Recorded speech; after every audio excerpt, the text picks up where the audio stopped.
Hey everybody, hope you're having a fantastic day. I wanted to talk basically about Charlie Kirk. And very controversial individual. A lot of people did not like him. A lot of people did not agree with his philosophy, his boldness, his outwardness.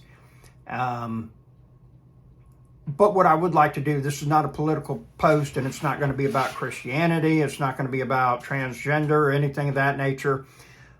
The most important thing that I want to bring up, that I want to make sure that nobody misses out on, having to do with Charlie Kirk.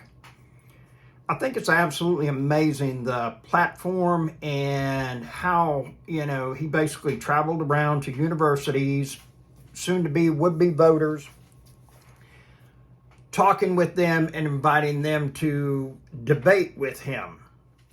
And the thing about it is that I watched a lot of these, and it was sad, especially the times when there would be a professor or an educator of sorts that would come up to the microphone with him and want to discuss something, and inadvertently, I don't know if I ever saw him actually lose a debate. Now, that could have happened, okay? It could have happened, and we just never really saw it, okay? But I got to believe that did occur, per se, that, that would have been blasted all over social media. It was really sad to me that there was a lot of people that were rejoicing about his death, okay, regardless of, what side of the political spectrum you are. A human life is a human life, whether it's Republican, Democrat, black, white, straight, gay, Christian, Buddhist, Muslim. That person was someone's child, regardless. That person was loved by somebody. That person was on this earth for a reason, because it just doesn't happen by mistake. And the biggest thing that I got out of watching Charlie, and is actually one of the most helpful things that I have found for me to ask myself, and in this thing about, building wealth, doing better, there's so many pitfalls that we come into as new investors, as, entrepreneurs, as business owners and leaders and managers, and then usually you get an employee at some point, and, it keeps going on. Well, the thing about it is that, eventually you're going to ask yourself, and a lot of times, people want to say, well, what's your what? The omnipotent, the man behind the curtain, it's back here, where in the universe, and you're asking yourself the why. And then we all seem to have, or I'll just speak for myself, I have problems with motivation on a regular basis. I've reached that point. I do pretty good, and it's good enough to make you believe that you're doing good. However, it's not that good. And so, like, one of the things I had started doing was taking Wednesdays off. And now I'm not doing that. I'm going back full steam on Wednesdays, so 5 days a week. There's a number of things that I want to get done and get out of the way so I can be better prepared, have more money coming in financially, and get these properties done, so I got a portfolio that's even more valuable for somebody when I go to sell it. And so through this whole journey, one of the most, I think, top 5, even maybe the number one question that I ask myself and also answer, and I saw Charlie Kirk do this with everybody. He always asked, why? Why do you think Joe Biden is a great president? Why do you think Trump's a great president? Why do you hate Trump? Why do you hate Joe Biden? Why do you think Kamala Harris is a great candidate for president? Why do you think, women should, be able to abort her child? But he would ask why, okay?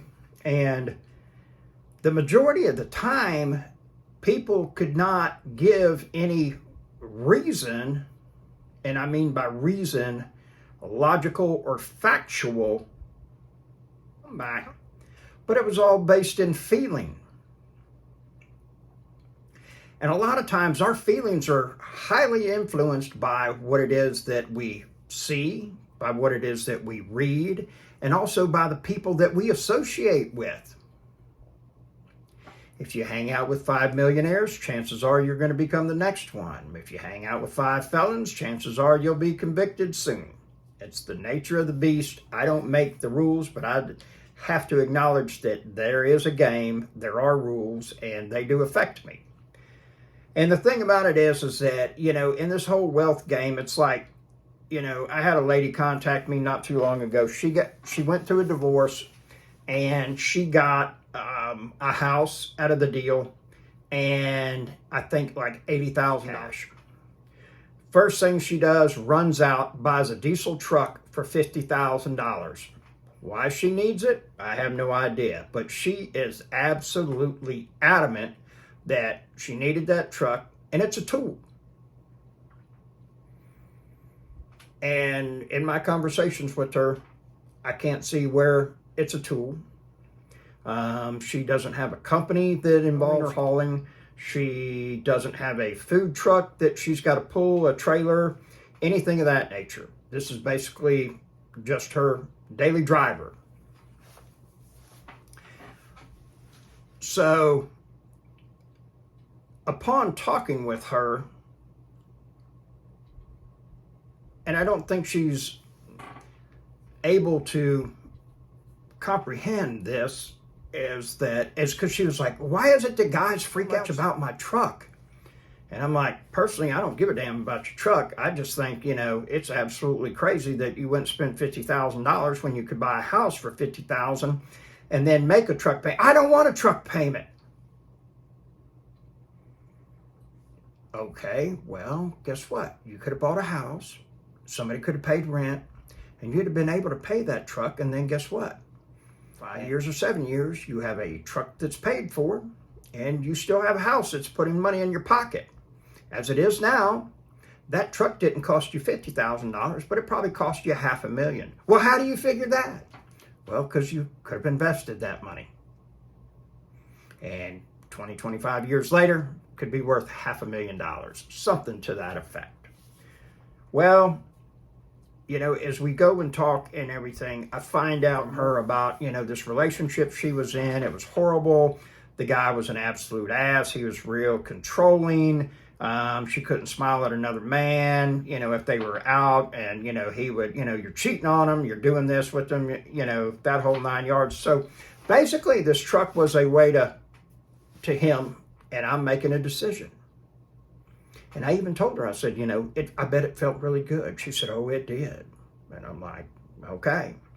Well, and she's asked me questions about building wealth. And you know what? Her feeling good is more valuable than her being wealthy. That's all there is to it. And I don't think I am that skilled to be able to change that logic and thinking with someone, because it's all based in feeling.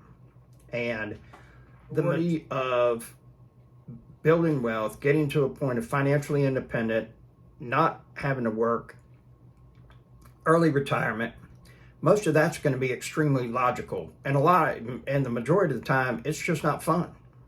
It's a grind, and it's mundane, and at times it sucks, but you got to keep on. You got to keep doing it. It is what it is. Okay. So my whole thing to you is continually ask yourself, why do I do this? And virtually every decision that we make is going to only have one of two, and we're either seeking pleasure or we're trying to avoid pain by every decision that we make. And I know it sounds ridiculous to think that it is actually that simple, but it really is. And so I encourage you to be like Charlie Cook. Ask yourself, why do you think like this? Why do you do this? And I want you to have a very wonderful day.